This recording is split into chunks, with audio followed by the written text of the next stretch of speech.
কোথায়, আর যারা ধ্বংস করতে গিয়েছিল তারা কোথায়?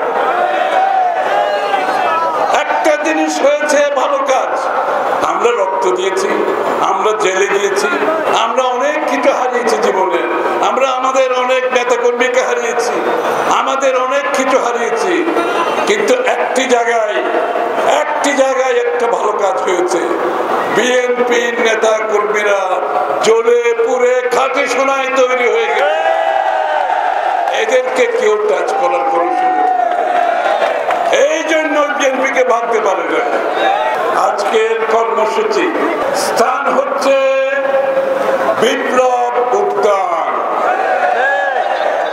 কিসের বিপ্লব? স্বাধীনতার বিপ্লব। এইখানে শহীদ প্রেসিডেন্ট জিয়াউর রহমান সাহেব পাকিস্তানিদের বিরুদ্ধে বিপ্লব ঘটিয়েছিল, পাকিস্তানিদের বিরুদ্ধে রিভোল্ট করেছিল। এইখানে শহীদ প্রেসিডেন্ট জিয়াউর রহমান সাহেব পাকিস্তানিদের মুখের উপর বলেছিল, আমি তোমাদের বিরুদ্ধে বিদ্রোহ ঘোষণা করেছি, I revolt against Pakistan। সেই বিপ্লবের মাধ্যমে শহীদ প্রেসিডেন্ট জিয়াউর রহমান সাহেব বাংলাদেশে প্রথম মুক্তিযোদ্ধা হিসাবে পরিচিত হয়েছে। কালুরঘাট বেতার কেন্দ্রে গিয়ে প্রথম বাংলাদেশের স্বাধীনতা ঘোষণা করেছে।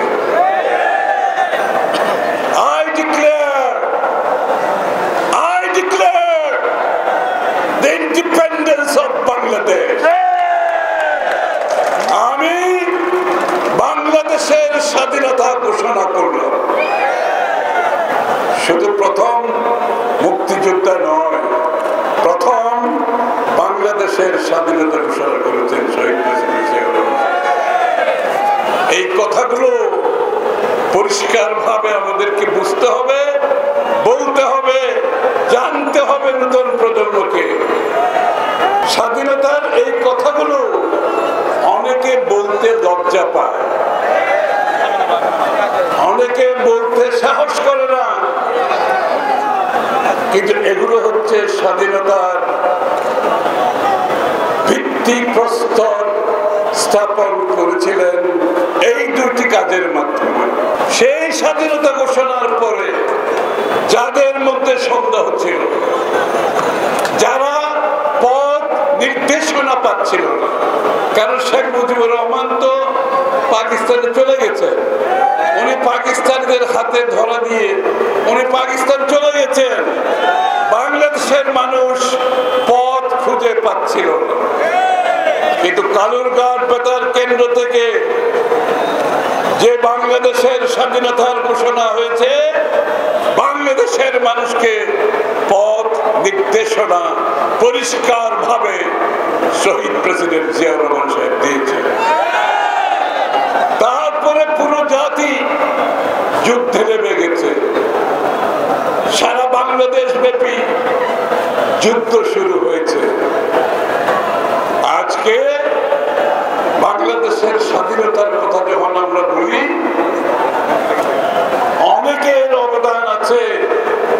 শহীদ প্রেসিডেন্ট জিয়াউর রহমান সাহেবের অবদান অন্যতম অবদান, আরো অনেকের অবদান আছে। এই জন্য জাতির ফাউন্ডিং ফাদার্স বলে একটা কথা আছে, জাতির জন্ম, জাতির কি বলে, স্থপতি বা জাতির জনক। সুতরাং জাতির জনক বলতে যা বুঝায়, এগুলো কোনো এক ব্যক্তির কথা নয়, এগুলোর পেছনে অনেক নেতাদের ত্যাগ স্বীকার করতে হয়েছে, অনেক নেতাদেরকে জীবন যুদ্ধে নামতে হয়েছে, অনেকে সম্মুখ যুদ্ধ, জিয়াউর রহমান সাহেব সহ সম্মুখ যুদ্ধে বাংলাদেশকে স্বাধীন করেছে। অনেকের অনেক ভূমিকা আছে, সবাইকে স্বীকৃতি দিতে হবে, সবাইকে স্বীকৃতি দিতে হবে।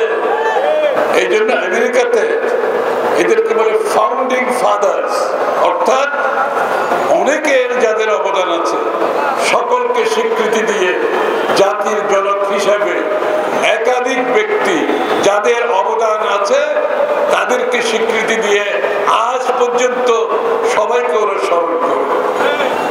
শুধু কোনো একজন ব্যক্তি নয়, ওই যে একজন ব্যক্তিকে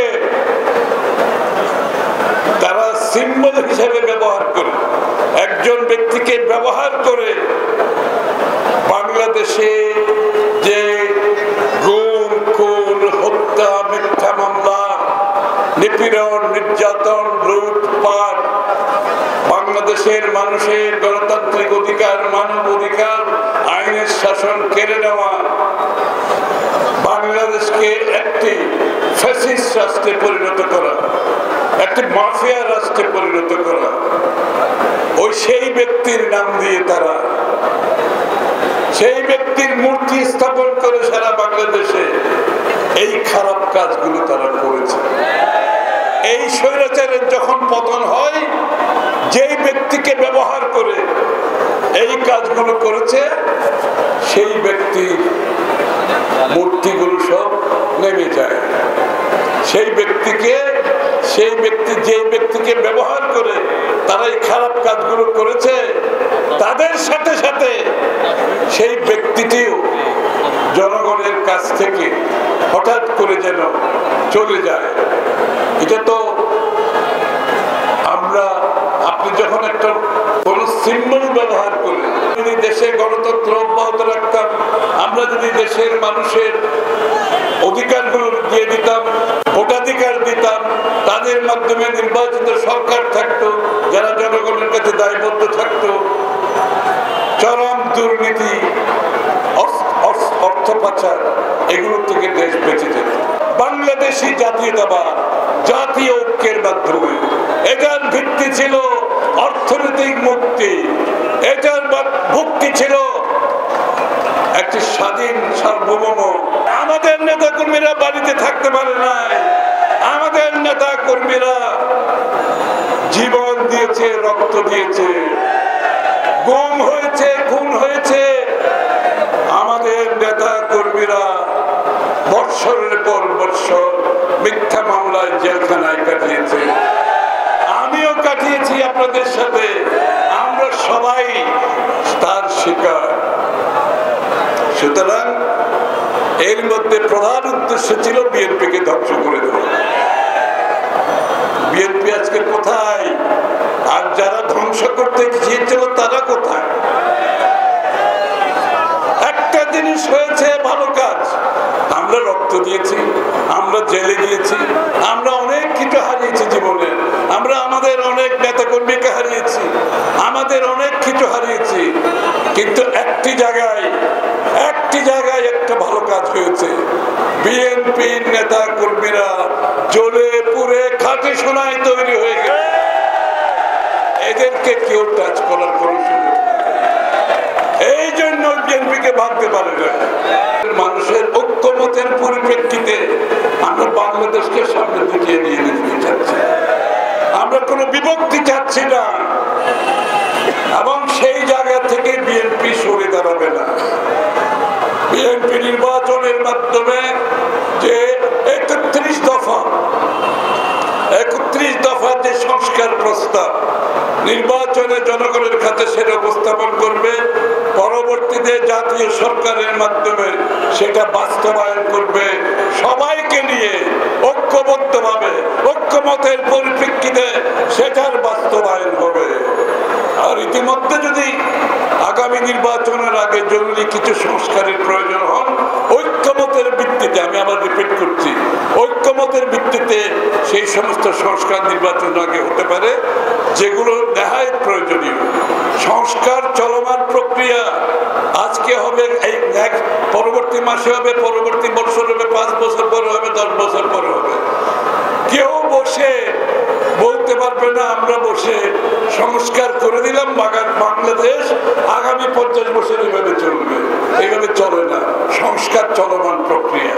সুতরাং যত তাড়াতাড়ি নির্বাচনে যাব, বাংলাদেশের জনগণ গণতান্ত্রিক প্রক্রিয়ার মাধ্যমে আগামী দিনের কি সংস্কার হতে পারে, বাংলাদেশ কোথায় যাবে, বাংলাদেশের আইডিয়াস কি, ভাবনা কি, আকাঙ্ক্ষা কি, এটা নির্বাচিত সরকার প্রতিফলন